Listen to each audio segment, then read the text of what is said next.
Yeah, and especially once they run out of like actual targets, you find them. Like if you look at some of the stuff that's been going on where they go, you know how J.K. Rowling's got cut down or whatever, right? Yeah. Like they would agree with her on 99.9% of stuff. Yep. And it was like you don't comply for the extra 1%, and that's kind of not enough. Like there was that one. Hey, you got to burn something, huh? Well, exactly. There was a new one with Lizzo, and she basically came out. And I always said Lizzo's a huge inspiration to the fat gross community, but she said recently that she came out. She's a big inspiration in the fat gross community. She said that she said that the fat gross movement was the people weren't fat and gross enough, and she was like it got taken over by white chicks, and they aren't even fat enough. Are you talking about body? This is true. Are you yes. talking about body positivity? Yes, that's what she said. Oh my gosh. And it was you go, yeah, this is helping anybody. You know, the fat movement isn't fat enough. That's what's really funny about like the COVID stuff and the lockdown is that there's not going to be a body positivity movement in a year. No, because everyone's going to be gaunt and like feed me, communism. You know, and yeah, right. No businesses, no food, no stimulus. People are going to go hungry. You know, maybe that's the real conspiracy. Because I was reading that there's a conspiracy theory that the global elites are like faking everything because they just want to kill poor people. This guy hangs out with Alex Jones one day. Just one day. Just And one day. I heard it from him. And I'm like, the real conspiracy is that they're anti-woke and they hate the body positivity movement. So they're like, how do we make Americans That makes thin? sense. Take away all their money, it. take away all their I jobs, got it. shut down all the restaurants. You can only order things on Amazon. And then all of a sudden, you're going to end up with a whole bunch of really thin people. Actually, you know, I know it's just being silly, but think about what might actually happen in a year. They're saying the COVID lockdown is going to last until Q2 or Q3 of next year. What do you think happens? You think a lot of these, you know, moribundly obese people become just like thin? Morbidly. No, I said Moribundly? moribundly on He purpose. meant They're going to be on food moribund. stamps and buying Moribundly Pepsi obese Yeah. means you are literally about to die from obesity. All right. They'll become more sedentary, and they'll keep buying crap food with food stamps and just get sickly and fat. Yeah, but they're not going to have jobs or money, so they're like going to slowly start withering gonna be away. food Well, even stamps. with the with COVID sort of taking away people's jobs, it goes one way or the other. Same with the Trump, you know, whether he's gone or whatever he's not gone. It's like with that, when you take that stuff away, people either have to kind of be like, all right, let me actually get my life together now, or they double down on like, okay, well, I don't have a job, I don't have food, I guess I can double down on my activism. Because activism has been in like for the last 4 or 5 years, it's been, you know, this stuff's been an excuse for a lot of people to not have to do anything. Like, oh, I couldn't, you know, write that extra book. I had to yell at the cops. I couldn't. Oh, I would love to have taken that school course, but I did something better. I argued on Facebook for 45 minutes. Yeah. You know, that, and they go, that must be nice for you to not have to do that, but I had no choice. You know, I had no choice, right? You don't want the world. It's a perfect excuse for being lazy. Well, I mean, it's a huge excuse, right? I mean, activism used to be kind of hard. Right. You used to have to actually You used to get arrested and charged with crimes. Well, even now the DAs cut you loose and you're like, back to it. So easy. Remember 10 years ago when we'd see like, you'd see some white chick like go to Africa and build a school, and you'd be like, oh, people would kind of like roll their eyes at that. Yeah. She did 10 times more. Seriously. 10? Dude, that person got on a plane and now 50 times more. No. Found go. No. I don't know how you. It's a multiplier effect because I don't know how you do this.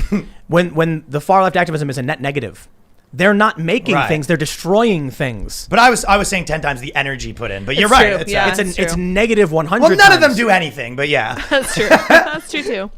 I mean, but the thing is, you used to have to go. You go to Africa, you'd find a kid, you take your picture. Now you just find some guy in Brooklyn, and you're like, look, this guy isn't even a CEO.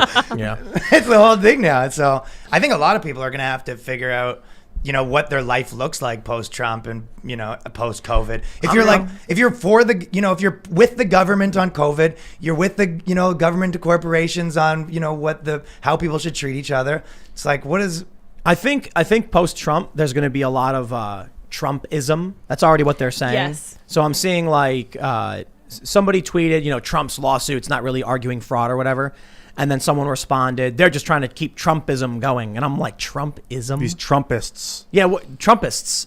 They actually say trumpets. Yeah. Like trumpet. What do you think? Do you think that like Trumpism is a little bit of There's no such a thing as religion? Trumpism. No. It's I'm not saying, a but real like thing. you could probably agree that the whole woke thing became a religion for some people. Oh, Yeah, it is for a sure. religion for sure. Yeah. Non-theistic religion, absolutely. I would say that for some people, Donald Trump is somewhat of a religion. Yes. Yeah, but cult of personality. Trump's not, you know, I think a lot of He people... doesn't have as many tenants. Yeah, I think a lot of the people who support Trump are kind of just regular people who will roll their eyes. You know what? The crazy things he says. I like Kurt Metzger. He said this because he's like a Jehovah's Witness, and he says the difference between the real religions and the fake religions is, or not the real religions and the bad religions, is you actually have to do their thing. Like with Christian and Catholic, you kind of don't have to do it, right? With Trump, he's like, you don't really have to do my things, but if you're a part of the woke thing, it's like, no, you kind of have to do the things. Oh yeah. So that's the well, difference it's not even between that. If you're part of the woke religion, I imagine like if being woke and like showing up to. You know what? Have you ever seen Silent Hill, that movie? It's a video game, but you ever seen? You've Only seen that part of it a few weeks ago. So there's a part where she goes down into this shaft, and there's like it's a horror movie, right?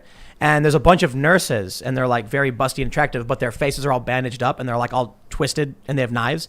And if you make a single noise, they start swinging wildly with the knives. Isn't it like? I imagine that what it's like being woke. It's like you're in there with them, and you're like sweating, and you're like.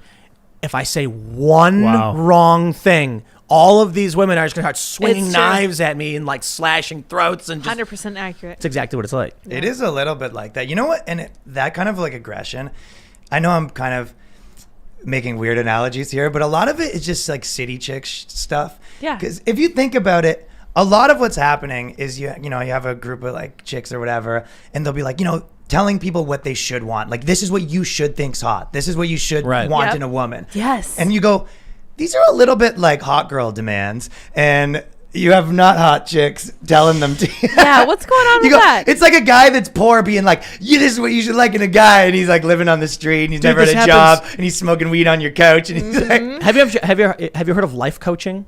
Yes. So many of these life coaches are like not particularly successful people. Oh, therapists are all depressed. Trying to tell you what you should be doing.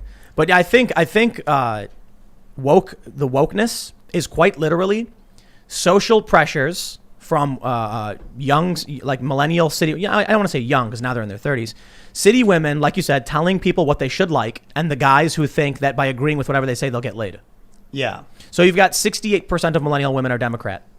And then millennial men are about, evenly split between Democrat and Republican. I'm fairly confident. A lot of these like male feminists, they think they're going to get laid. Like they think just agreeing with these women. I'm not saying literally every single one, but there's a lot of them. And I say that specifically because there are a lot, the meme reset the clock? Yeah. There's a lot of these male feminists who are actually abusers and assault these women. They're entering these spaces pretending to be woke because they're predators looking for, And then there's some bad ones too. Yeah, Oh, yeah, there's yeah. bad ones too. Yeah, that's true. Yeah, those guys are pretty bad. Oh, there are substantially worse ones. I kind of, just to interrupt from the last point, it's kind of weird. I was thinking about this when a lot of people say, especially with Gen Z, like Gen Z is more conservative, right? And it's so, a little bit.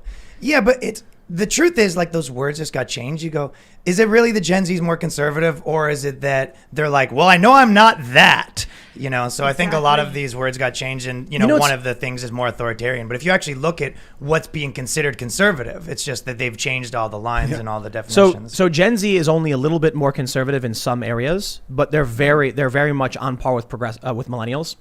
Gen Z is slightly more conservative in some areas than millennials, but for the most part, it's pretty much the same. But that's serious because every generation has been way more progressive than the last, except for Gen Z. Gen Z is kind of like sort of shifted a little bit in the other direction, and I think it's because the left doesn't have kids and the right does. So I talked about this before that in the early 2000s, they said conservative families are having an average 2.01 kids per family. And liberals are having 1.7.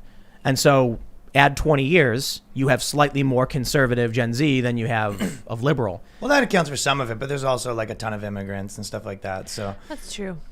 They would even that out to some degree. But I think it's, what makes someone say whether they're conservative or liberal or not. I think a lot of these, politics is the easy way to look at it. It's kind of like the UFC.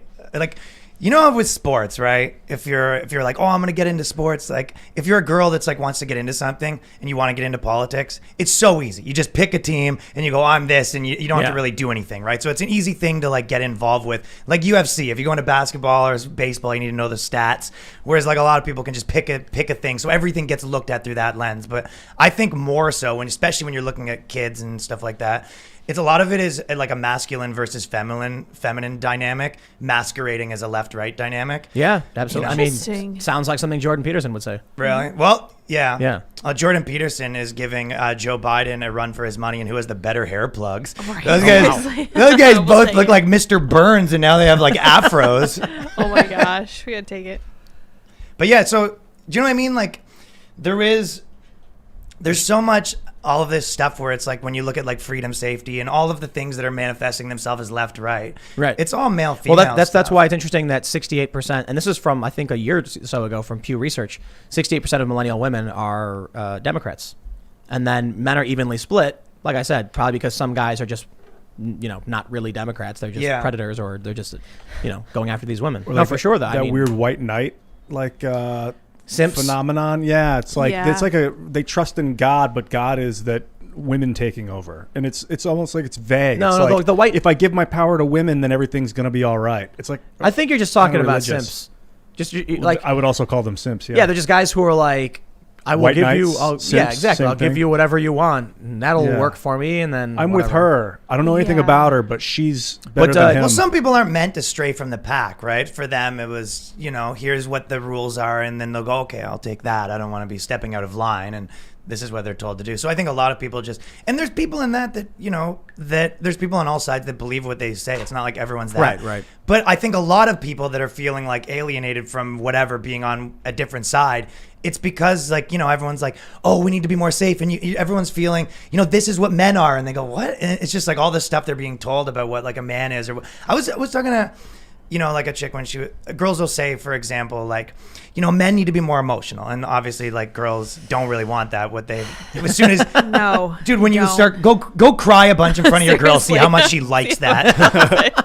You see how doesn't. quickly she has a new guy. Nah. But they go, I was talking about this a bit ago. They go, every guy, like, they need to be more in touch with their feelings. They don't talk with their friends enough about emotions. And you go, no. When I hang out with my friends, I get to not talk about my Yeah, emotions. Exactly. Right. It's a reprieve. Because they think about it like themselves, like, what do I get from my friends? And you go, no. I don't want to go talk to my friends. It's more importantly, I don't want to hear about my five friends' problems. Right. Exactly. This is like when I get to Just not chill. do that stuff. Yeah, we're Yeah. chilling. I don't want. Look, Yeah. I deal with my own problems. I go to work. It's frustrating. I stubbed my toe, and then you go hang out with your Fall friends. down the half pipe. Fall down the Yeah, half for pipe, slice sure. your wrist open, and then when you hang out with your friends, it's like not work, not stress. It's none of that. Chill Yeah, out. Yeah. Yeah, you don't want to, I don't want to give a list of my problems. I don't want, my chick was going, oh, like you and your friends, you like never talk about stuff. I go, that's why we're friends for like Yeah. so long. Thanks for checking out this clip from the Timcast IRL podcast. We do the show live Monday through Friday at 8 p.m. So come back to check us out when we go live. Don't forget to subscribe, hit the like button, hit the notification bell, and we are also available on all podcast platforms for free if you want to listen to us there. Thanks for hanging out, and we will see you all next time.